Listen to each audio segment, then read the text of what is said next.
Hi, everybody. Welcome to the Oldish TV. As always, my name is Karen, and today we're going to carry on talking about a little bit of pre-planning that you can be doing in terms of your future. These discussions may not be your favorite, but they are really, really necessary. So grab a pen and paper and let's get started. We need to talk about what happens when you depart this world, or perhaps when you are in the hospital and unable to make decisions, or perhaps you are one of the few who acquire dementia to the point where you can't manage your own affairs. Let's talk about what happens if. And once you're prepared to deal with the if this happens, you can rest easy. But you're doing this for your family too. You want your family to rest easy. You want your family to understand what your wishes are. And most of all, you want your family not to be at odds with one another because one thinks this and another thinks that. And you didn't take the time to sit down and have these discussions with them. Here in North America, we don't talk about death the same way that they do in other cultures, and that is to our detriment because the comfort level that we don't have doesn't benefit anyone. So let's talk first of all about the legal documents that you should have in place. Doesn't matter where you live. They may be called a power of attorney, they may be called a declaration of something. Whatever province, whatever country you live in, you're going to understand what I'm talking about. So the first one has to do with financial responsibility. If you are not able to manage your finances because you're ill, because you're unconscious, perhaps, because you have dementia, because temporarily you can't manage things, somebody needs to make sure that the bills get paid. Somebody needs to make sure of what financial obligations you have and see that everything's taken care of so that you don't, sort of wake up from your coma or come out of the hospital and there's a lock on the door. Or, if you are permanently in long-term care or nursing care, somebody still has to look after paying the bills there. So designating somebody as the financially responsible individual is ever so important. This person can be one of your adult children. It could be your banker, it could be your lawyer, it could be a really good friend who presumably is young enough that they're not going to follow you side by side on your path, if you know what I mean. Um, but it is somebody that you have to be able to trust. Um, you need to write it down. You need to make sure that they understand that they're the power of attorney, that they understand where all the financial information is kept and held. You can't keep secrets from these people about your finances because at the end of all of this, you may pass on and you don't want any minefields for them. So, somebody that you really trust, somebody who can manage your financial affairs and have the trust of your other family members in doing that. The next thing is your legal responsibility. So, this is somebody who can look after the legal stuff in your life, whether it's a mortgage, maybe you're a business owner and you still have a business or an interest in a business that needs to be managed. Make sure you designate someone to take care of all of that. The third thing is the personal care directive. Now, this is maybe the most challenging one because this is the person who has to make the decisions around the treatment that you receive, whether or not to take life-saving measures, when to pull the plug.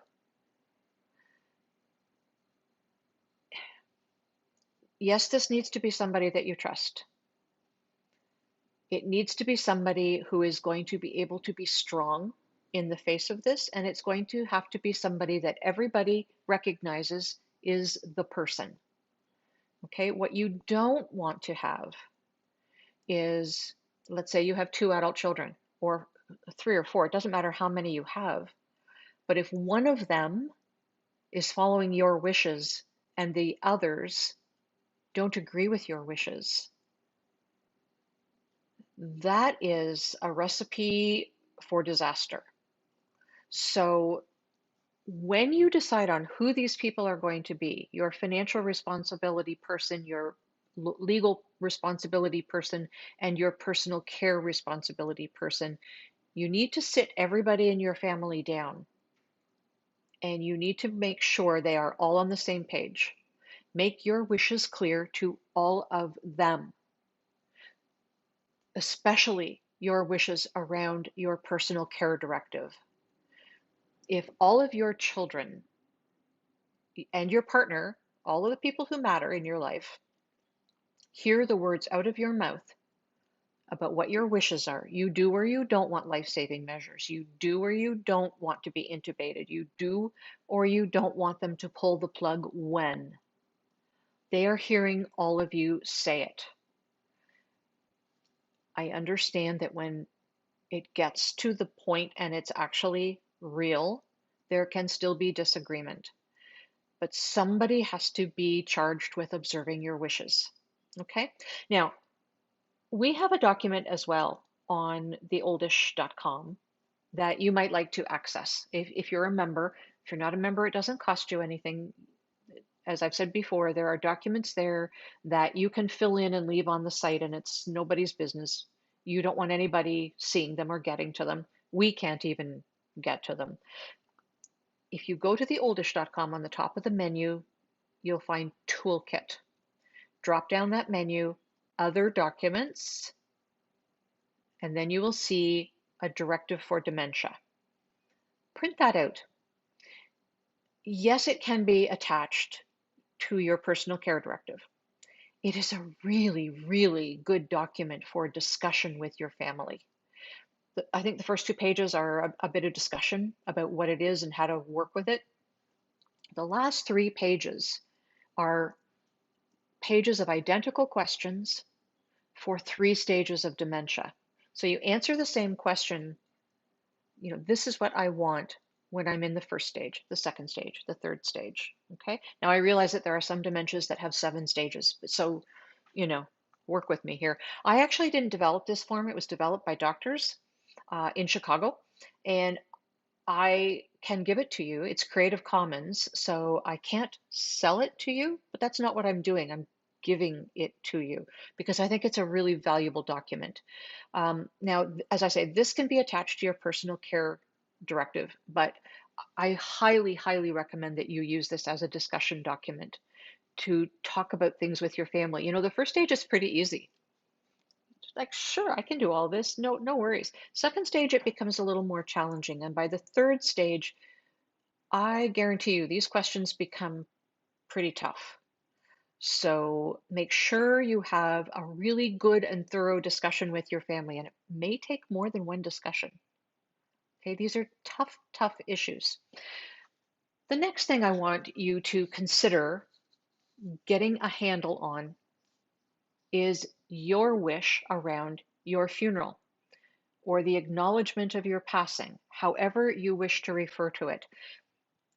Back in the day, when I was a little girl, funerals were several days of visitation with open caskets, and then there was a church service, and then there was, a lunch prepared by the ladies of the auxiliary or the Lions Club ladies, or, that was generally the pattern.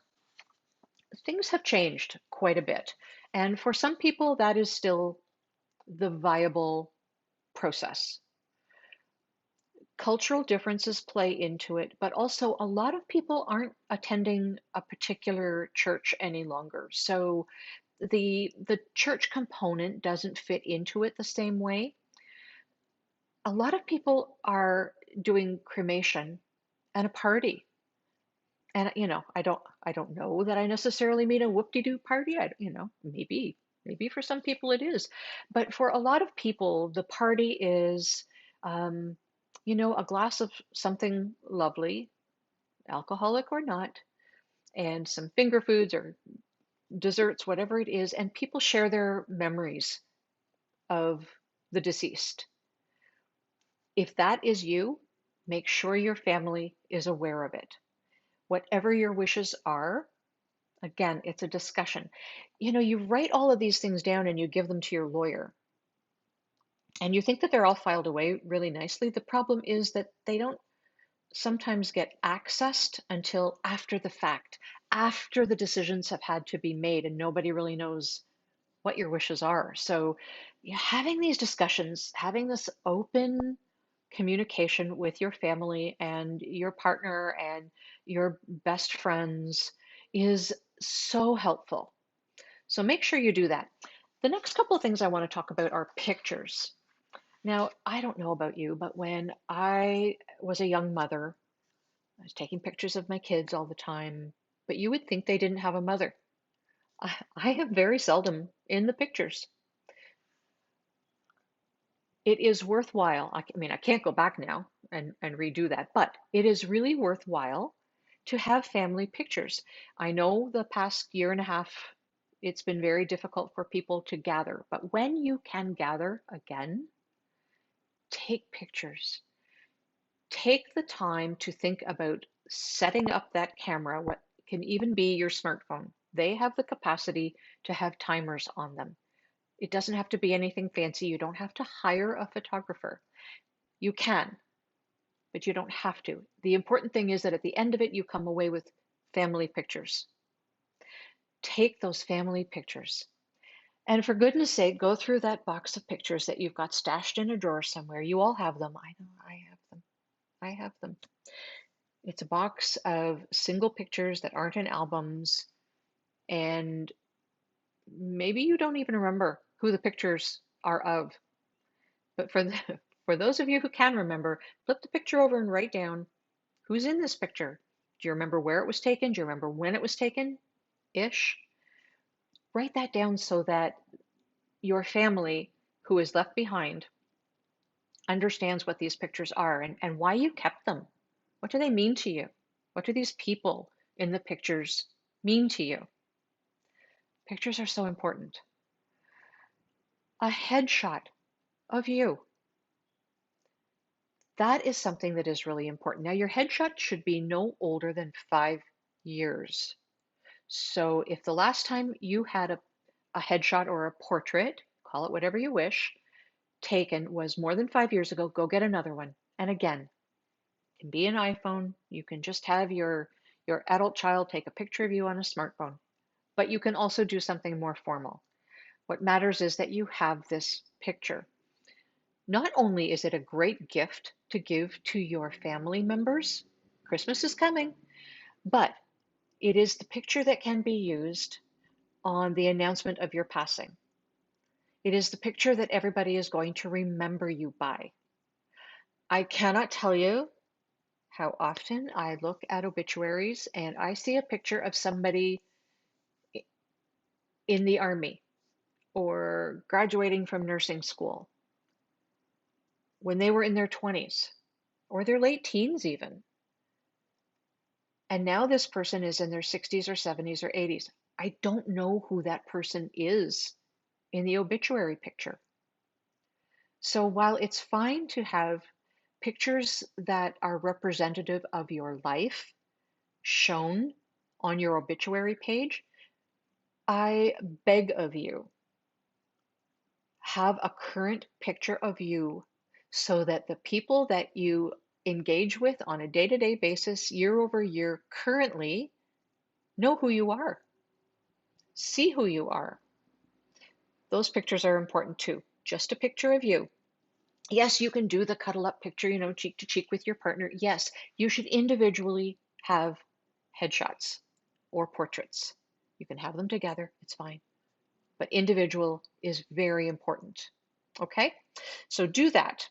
Family history. Now, this is something that, I think we talk about it and, the remember when stuff. Remember when? or your grandchildren might say, what was this like for you? There are books you can buy at a bookstore. You can get just a blank book and start writing or start pasting in pictures. You can do it however you want to do it. But if you want a little bit of coaching, there are books you can buy that prompt you with questions about your family history. You know, what grade school did you go to?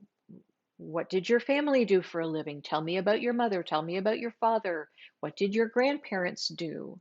What was your wedding like? What was your courtship like before your wedding, presumably? What was your courtship like? What was it like when you were dating grandpa? What was your wedding like? Where did you go on your honeymoon? What was it like being a young parent?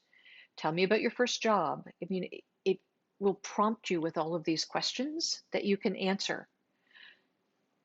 Trust me when I tell you how much your family will treasure this information because when you pass away, all of that history that's retained up here goes with you. Your adult children can only remember back so far, but they don't necessarily remember your grandparents or your great grandparents. I mean, there are people that I know who remember their great grandparents from when they were little kids. So, whatever you remember, it is so important to write that down as a bit of family history. Ancestry.com, if I had shares in Ancestry.com, I'd be really, really wealthy. But, people like that kind of stuff. So do that for your family. It's a wonderful gift. Your stuff. Figure out who gets your stuff. I cannot tell you how many family arguments would have been saved if only that was all figured out ahead of time. I know there's the will. I know that when you downsized, you may have gone through this process to a point. But when it comes to the end of it, and you don't need any more of this stuff because maybe you've moved into long-term care and the space is very small. You just, the family art, the family jewelry, the dishes, the whatever can't be taken. You need to understand who wants this, if anybody wants it. I think that I have my great grandmother's dishes. I never use them. As beautiful as they are, and I always said I wanted them, they're no longer practical because you can't wash them in a dishwasher. They're all hand painted. And if I wash them in a dishwasher, I'd destroy them. Yes, I know I can wash them in the sink and hand dry them. I know. I know. I haven't ever done that. I just haven't. They're all packed away in a beautiful box, and they are extraordinarily beautiful dishes. I have my grandmother's silver tea service. We don't live like that anymore. You know, we don't live like that anymore. So I don't know who of my children wants their great grandmother's silver tea service, but I still have it in a box next to my other great grandmother's dishes. But figure out who gets what because there are things that your family will bicker over. They will bicker. Trust me, they will bicker. So you need to make sure that you have a list or put stickers on stuff or give it to them before you pass away when you no longer need it or as you no longer need things, give them away. Make sure it's all nice and even, Stephen, because you got X number of dollars worth of this and I got, you know, the thing that nobody can use anymore. Like you just don't need to create those stressors and those bad feelings within your family. So avoid it all and make the decisions. Make the decisions before somebody else makes them or has to make them. Okay? That would be a good thing. Your obituary, what do you want it to say? Have you thought about that? You may have seen over the past 5 years or so the occasional article bubble up about writing your own obituary. I know we have an article about it on the oldish.com. You can go look it up. In the search bar, just type obituary and it will come up amongst all of the other articles that contain that word. But, some people just really like to write their own obituaries and tell their own story and what it means to them and what their family meant to them. or to be a little saucy with it. That's okay too.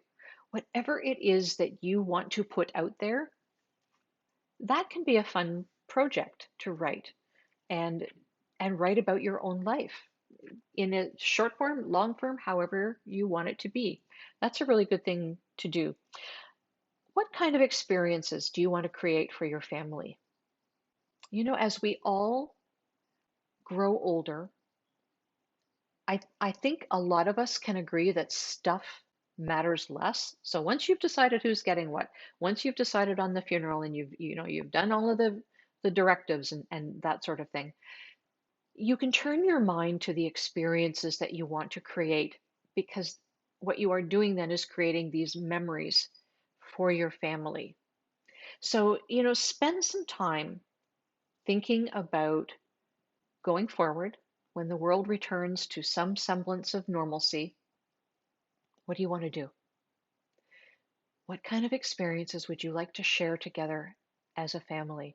And even if you have mobility challenges, you can organize it and you can sit and watch the joy unfold before you. And I think that can be a really wonderful thing that can mean so much to so many people. It would be really great if you did that.